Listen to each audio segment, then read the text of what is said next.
प्यारे बच्चों, सुप्रभात। कैसे हैं आप लोग? आशा एवं विश्वास करता हूँ आप ठीक होंगे, स्वस्थ होंगे और अपना ध्यान पढ़ाई पर भी लगा रहे होंगे। बच्चों,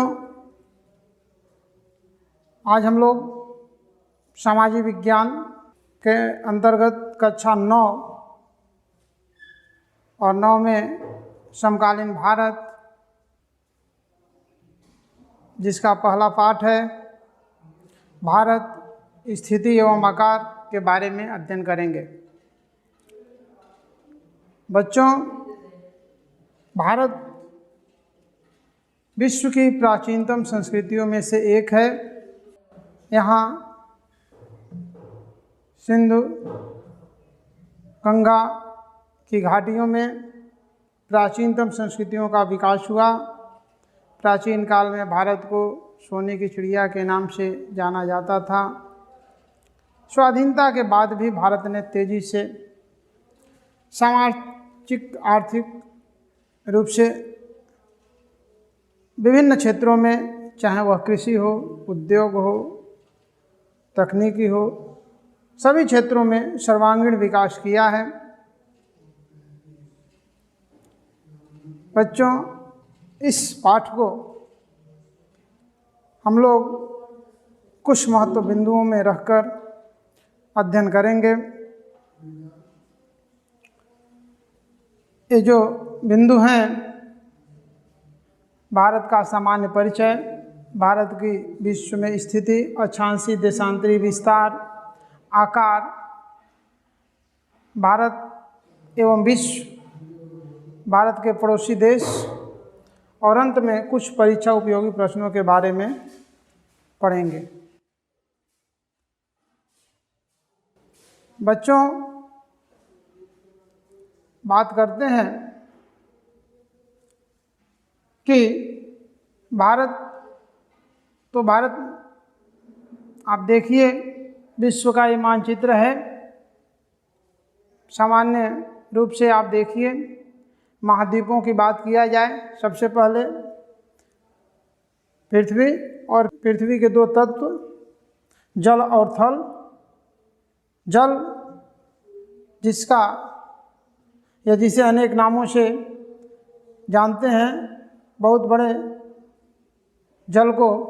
जल के स्रोत को महासागर, उसके बाद सागर, खाड़ी और तमाम दूसरे नामों से जानते हैं। मोटे तौर पे पूरे विश्व में 5 महासागर हैं।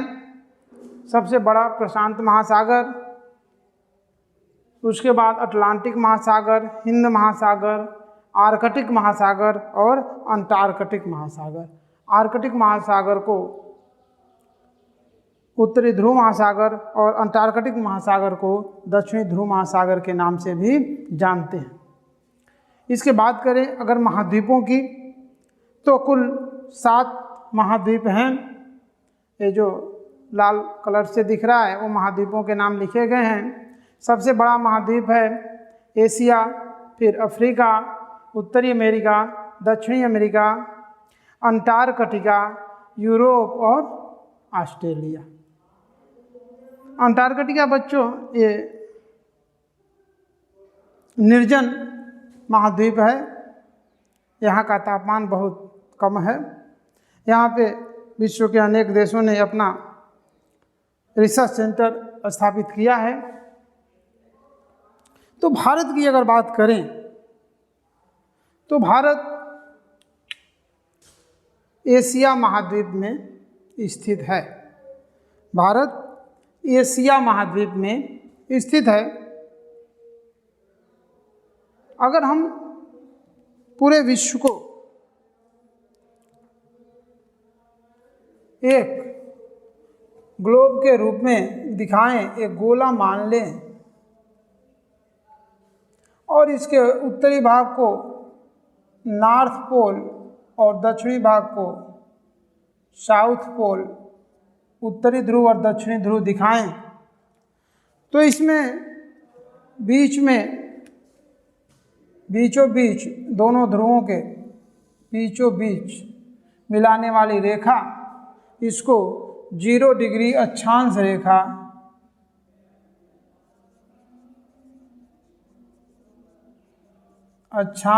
रेखा या विषुवत रेखा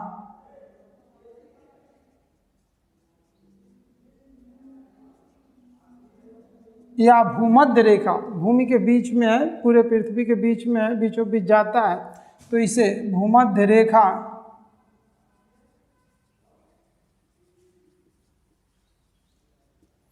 के नाम से भी जानते हैं।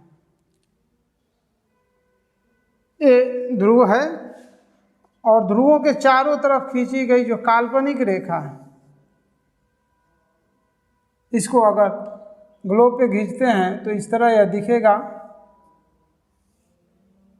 ध्रुवों के चारों तरफ खींची गई जो काल्पनिक रेखा है, इस रेखा को अक्षांश रेखा कहते हैं। ध्रुवों के चारों तरफ खींची गई काल्पनिक रेखा अक्षांश रेखा। अगर इसे धरातल पे खींचें तो कैसे खींचेंगे?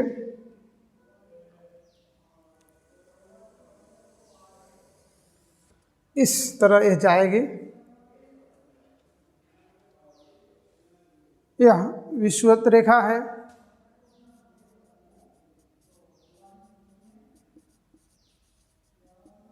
तो इस रेखा से अगर बात करें तो उत्तर में है, इसलिए यह कहा जाता है कि भारत उत्तरी गोलार्ध में स्थित है।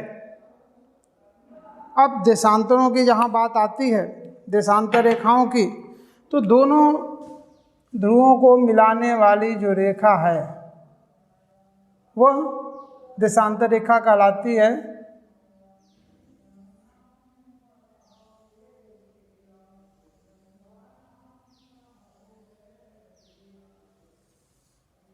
दोनों ध्रुवों को मिलाने वाली रेखा देशांतर रेखा कहलाती है। जो बीच वाली रेखा जिसको मान लिया गया है 0 डिग्री देशांतर रेखा या 0 डिग्री देशांतर रेखा, जिसे ग्रीनविच रेखा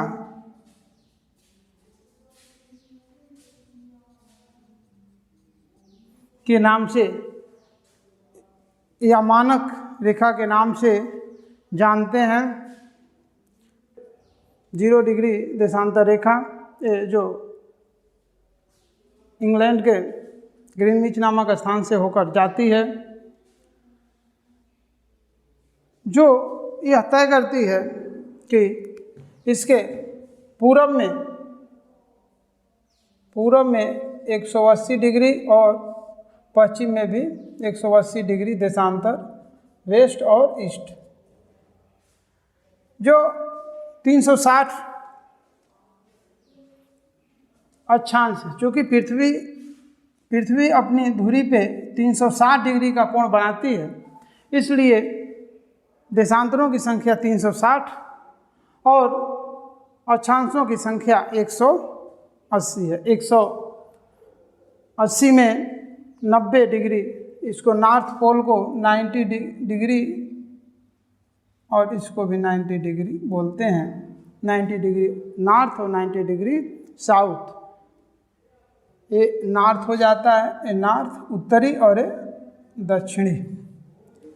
तो इससे हमें, जैसे अपना भारत है, तो इसके स्थिति के बारे में या विश्व के किसी भी देश के बारे में कहीं ना कहीं से, अगर कोई देश है या कोई शहर है तो वहाँ से ये काल्पनिक रेखाएं गुजरती हैं, तो उस देश के बारे में स्थिति मालूम होता है।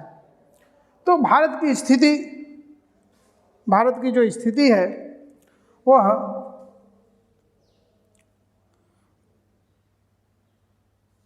8 डिग्री 4 मिनट नॉर्थ से 37 डिग्री 6 मिनट नॉर्थ तथा 68 डिग्री 7 मिनट नॉर्थ से 97 डिग्री 25 मिनट नॉर्थ।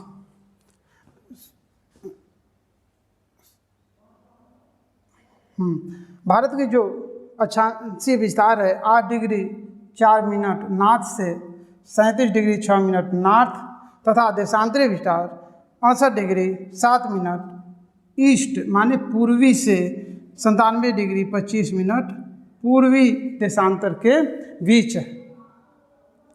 इस प्रकार देखते हैं कि भारत का ये जो देशांतरी और भारत का जो अक्षांशीय विस्तार है यह लगभग 29 से कुछ ज़्यादा और 30 डिग्री से कुछ कम लगभग 30 डिग्री है, 30 डिग्री। इस प्रकार भारत का जो आकार है वह लगभग वर्गाकार है, किंतु अगर हम अक्षांश में देखें तो ये उत्तर और दक्षिण में थोड़ा विस्तार ज़्यादा लगता है। तो इस प्रकार हम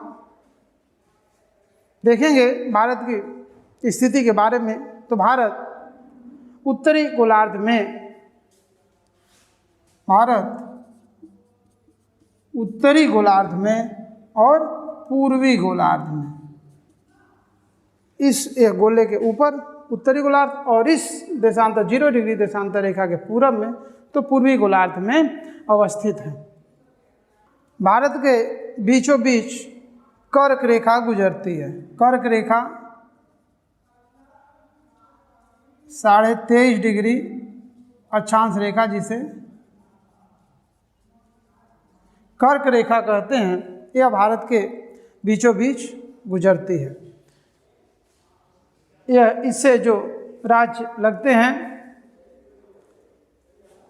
भारत के, गुजरात, मध्य प्रदेश, छत्तीसगढ़, झारखंड, पश्चिम बंगाल, त्रिपुरा और मिजोरम।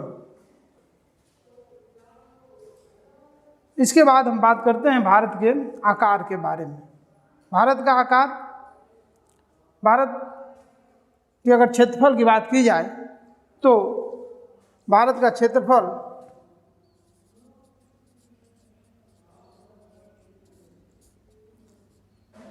32,87,263 वर्ग किलोमीटर है, जो विश्व के कुल क्षेत्रफल का लगभग 2.4% है। यह विश्व का 7वां सबसे बड़ा देश है। भारत से जो 6 बड़े देश हैं उनमें पहला रूस, दूसरा कनाडा, तीसरा चीन, चौथा संयुक्त राज्य अमेरिका, 5वां ऑस्ट्रेलिया, 6वां ब्राज़ील और 7वां जो है भारत, जो विश्व का 2.4% क्षेत्र लिए हुए है। भारत के अगर तट सीमा की बात की जाए तो भारत के स्थलीय सीमा अर्थात जो दूसरे देशों से स्थल से लगी हुई है, स्थलीय सीमा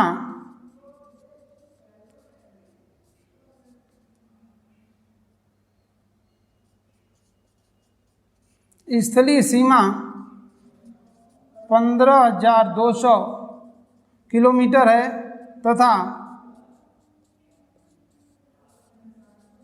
सागरीय सीमा 7,516.6 किलोमीटर है। भारत के उत्तर में नवीन वलित पर्वत श्रृंखला है, तो दक्षिण में हिंद महासागर है। भारत के पूर्व में जहाँ विश्व का सबसे आर्द्रतम स्थान मेघालय में चेरापूंजी है, तो पश्चिम में थार का महारेगिस्तान, महामरुस्थल स्थित है। भारत का जो अक्षांशीय और देशांतरीय विस्तार है लगभग 30 डिग्री है और 30 डिग्री में 2 घंटे का अंतर आता है। तो अगर इसके मानक समय के निर्धारण के लिए बीच का जो देशांतर रेखा है, भारत के बीचों बीच से गुजरने वाली जो देशांतर रेखा है,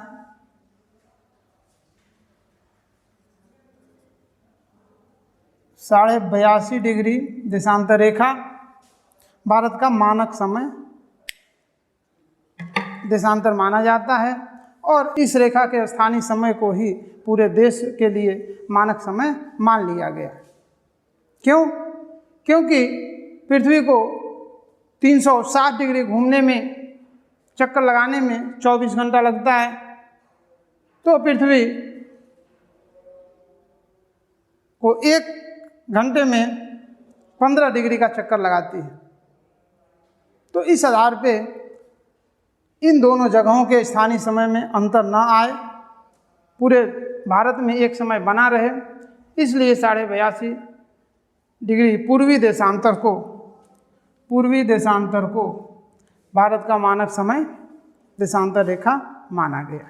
बच्चों, अब हम लोग बात करते हैं भारत एवं विश्व का। भारत एशिया महाद्वीप में स्थित है,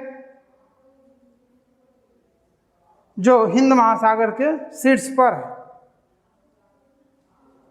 अगर हम देखें हिंद महासागर में भारत की स्थिति के बारे में, या अफ्रीका, यूरोप, एशिया और ऑस्ट्रेलिया में, तो यह भारत की केंद्रीय स्थिति है, भारत की केंद्रीय स्थिति प्रदान करता है। कोई भी ऐसा देश हिंद महासागर के तट से संबंधित कोई भी ऐसा देश नहीं है जो भारत जैसा है, भारत जैसी अवस्थिति हो। इसलिए भारत को केंद्रीय अवस्थिति का लाभ मिलता है और भारत इधर एशिया या यूरोप या अफ्रीका के पूर्वी एशिया के भागों से या ऑस्ट्रेलिया के भागों से व्यापार करने में काफ़ी मदद मिलता है। भारत विश्व का ऐसा देश है जिसके नाम पर किसी महासागर का नामकरण हुआ। भारत, इंडिया या हिंदुस्तान, हिंदुस्तान से हिंदी में हिंद महासागर और इंग्लिश में इंडिया से इंडियन ओशन। अगर हम संपर्क की बात करें तो प्राचीन काल में भारत का एशिया से पुराना संपर्क था। उस समय भारत से स्थलीय मार्गों के सहारे एशिया, पश्चिमी एशिया और यूरोप के देशों से व्यापार होता था। पूर्वी एशिया, विशेष रूप से चीन के देशों से व्यापारिक संबंध स्थापित था। बाद में मध्यकाल में जब सागरीय मार्गों की खोज हुई तो यूरोप के बहुतेरे व्यापारी भारत से व्यापारिक संबंध स्थापित किए और जब यहाँ पे स्वेज नहर का निर्माण हो गया तो भारत की स्थिति और मजबूत हो गई व्यापार के लिए। तो बच्चों, हम देखेंगे कि मध्य एशिया से जो व्यापारिक संबंध रहे, उससे जहाँ भारत की जो सांस्कृतिक स्थिति थी, भारत के जो उपनिषद के विचार थे, रामायण, पंचतंत्र की कहानियाँ, उनका पूरे विश्व में प्रचार हुआ। भारतीय अंक प्रणाली, दशमलव प्रणाली का पूरे विश्व में प्रचार हुआ। भारत के जो गरम मसाले यूरोप और पश्चिम एशिया तक पहुंच गए। ठीक इसी के साथ ही जो ग्रीक और पश्चिम एशिया की जो स्थापत्य कला थी, जैसे मीनारों का निर्माण, गुम्बद का निर्माण, इसका जो प्रभाव है वह भारत के स्थापत्य कला पर भी पड़ा। बच्चों, अब हम बात करते हैं भारत के पड़ोसी देशों के बारे में। पाकिस्तान भारत के पश्चिम में स्थित है। पश्चिम पड़ोसी देश पाकिस्तान, अफगानिस्तान पश्चिम और उत्तर में, चीन उत्तर में, नेपाल उत्तर में, भूटान उत्तर में, म्यांमार पूरब में, बांग्लादेश पूरब में, श्रीलंका दक्षिण में और मालदीव भी दक्षिण में है, जो सागरीय सीमा से लगे हुए हैं। बच्चों, भारत के आंतरिक प्रशासन की बात करें तो भारत में कुल 28 राज्य, तथा 8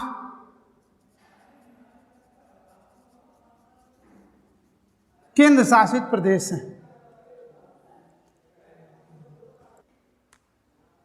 2 भारत का जो द्वीपीय समूह है, सागर में जिसका विस्तार है, एक यहाँ पे अंडमान निकोबार द्वीप और दूसरा बंगाल की खाड़ी में अंडमान निकोबार द्वीप समूह और अरब सागर में लक्षद्वीप स्थित है। बच्चों, अगर भारत के पड़ोसी देशों से संबंधों की बात करें तो भारत का जो पड़ोसी देश, भारत के जो पड़ोसी देश हैं, उनसे अपना पुराना संपर्क है, पुराना संबंध है। भारत प्राचीन काल में अफगानिस्तान, पाकिस्तान, बांग्लादेश, बर्मा ये भारत के ही अंग रहे। कालांतर में जब देश आज़ाद हुआ, उस समय, उससे पहले देश आज़ाद होने तक पाकिस्तान, भारत और बांग्लादेश एक साथ थे।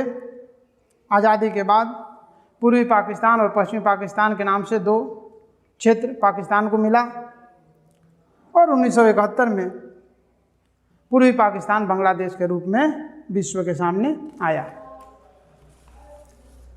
बच्चों, अब हम लोग बात करते हैं कुछ परीक्षा संबंधी। बच्चों, परीक्षा संबंधी कुछ प्रश्नों की बात करें उससे पहले एक बार फिर हम लोग देखते हैं कि क्या पढ़ें। तो सबसे पहले हम लोग भारत की सामान्य जानकारी के बारे में, अक्षांश देशांतर के बारे में, अक्षांशीय विस्तार, देशांतरी विस्तार के बारे में, विश्व में भारत की स्थिति के बारे में, भारत के आकार के बारे में, भारत के जो विश्व में केंद्रीय स्थिति है उसके बारे में, उससे भारत को क्या व्यापारिक लाभ हुआ है इसके बारे में, बाद में भारत के पड़ोसी देशों के बारे में, पड़ोसी देश किस किस दिशा में हैं इसके बारे में बात की। अब हम लोग बात करते हैं कुछ प्रश्नों के बारे में। तो बच्चों, इसमें जो प्रश्न बनेंगे वह भारत की अक्षांशीय विस्तार पूछा जा सकता है, देशांतरी विस्तार पूछा जा सकता है, भारत की जो मानक समय है किस देशांतर रेखा का पालन करती है इसके बारे में पूछा जा सकता है, कर्क रेखा भारत के किन किन राज्यों से होकर गुजरती है इनके बारे में प्रश्न पूछा जा सकता है, विश्व में भारत की केंद्रीय स्थिति और उससे क्या लाभ हुआ इसके बारे में प्रश्न पूछा जा सकता है, और अंत में भारत के पड़ोसी देशों के बारे में कि भारत के पूर्व में कौन पड़ोसी देश है या किस राज्य की सीमा किस पड़ोसी देश से लगती है, इससे संबंधित भी प्रश्न पूछे जा सकते हैं। बच्चों, आशा एवं विश्वास है कि आपको यह वीडियो पसंद आया होगा और इस पाठ से संबंधित जो भी प्रश्न बनते हैं इस वीडियो के द्वारा कवर किया गया होगा। बच्चों, परिस्थितियाँ कैसी भी हों, आपको पढ़ाई करना होगा, क्योंकि जो पढ़ेगा वही बढ़ेगा। इस बात को हमेशा ध्यान रखें। धन्यवाद।